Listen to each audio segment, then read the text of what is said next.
Hi, I'm Matti, and this is Cinematic. Last year, there was a new singer-songwriter class in my school, and I enrolled. I made a new friend, very sad but crazy, intelligent type of person, and he was getting over his own issues that he had been causing for himself, sort of, definitely. And I didn't tell my parents about our new friendship because I didn't think that they would take very kindly to his past issues. But this was a 2-hour block class. So on Mondays and Tuesdays for 2 hours we had this class, but on Wednesdays, Thursdays, and Fridays during this time, me and my friend came out here to the courtyard and got to know each other for a couple of weeks, and then after that, we went to his house where we listened to records and watched a laser light show. It was very magical. Very magical. I'd never heard vinyl before. And I cut his hair in his backyard. His hair was very long and very curly, like mine. It was a very uneven cut, though, I will say. We went to the donut shop, and I got a donut that was about the size of my head. It was called a Texas donut, very fittingly. And we said that we liked each other soon after.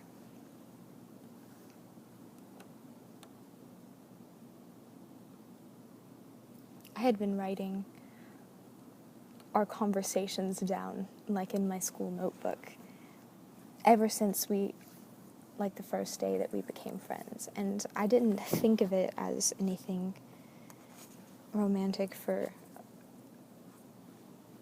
at first. It was just the things that he said were so enchanting that I had to remember. But anyways, I didn't tell my parents. I still had not told my parents about our friendship. And now it would be even worse. Eventually, this all worked out fine, I will say. This has all been resolved. For the sake of story, I will continue. So we were a couple now.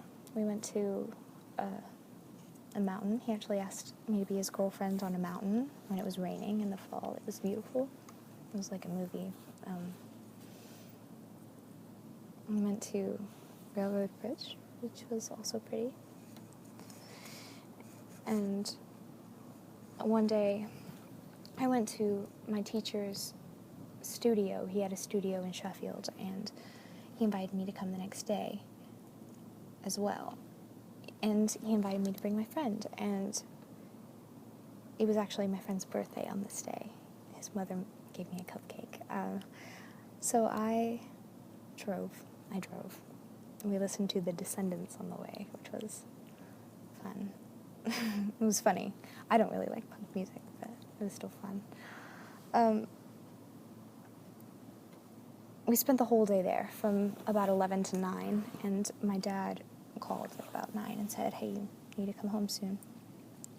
So me and my friend got in the car, but he said, "I want to take you to this park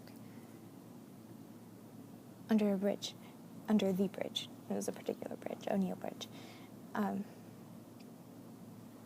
said, "I don't know, we really have to get home soon." And he dared me. And the reason for this is he takes the dares very seriously. If he wanted to do something, but he was a little bit too scared, he would ask someone to dare him, and then he'd do it. So that's what he was trying to do with me. I said, "Oh, okay," but of course he was immediately like, "Oh, no, you don't really have to." I was like, "Nope, you dared me." So we went. We went to the park. We were there for about 10 minutes before my father calls. Actually, 10 minutes before I said we should leave. It's getting too late. And then as soon as we get in the car, I haven't started it yet, my father calls and says, "Where are you?" My phone says you're under a bridge.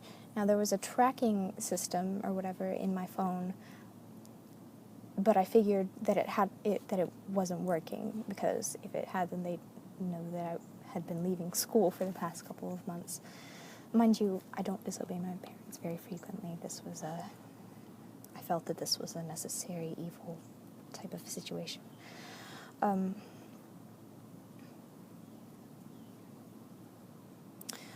So, obviously I'm freaking out. No, I'm driving. I see the bridge, but I haven't even gone past it yet. He tells me to pull over and that he's coming to get me. He thinks that I've been kidnapped or something. My friend mouths and asks if he should get out. I say yes, and he gets out. The second he leaves, I back my car up as fast as I can, but then I hit my bumper against a rail, and my bumper is dragging on the ground. So I get out, just freaking out, and I'm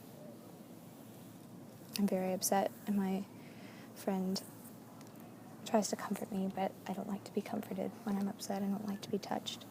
And just before he leaves, he tells me he loves me. It was the first time that had ever happened. We were afraid that we wouldn't see each other again after this, because of course I'm going to get caught. So it was very cinematic. So then I go over to a restaurant, the nearest spot that I can find, and this happened to be a restaurant. And there was a conveniently dent pole that I convinced my dad that I ran into. I do still feel very bad about that whole thing. It was the most adventurous situation that I'd ever been in. And I'm glad it happened. Man.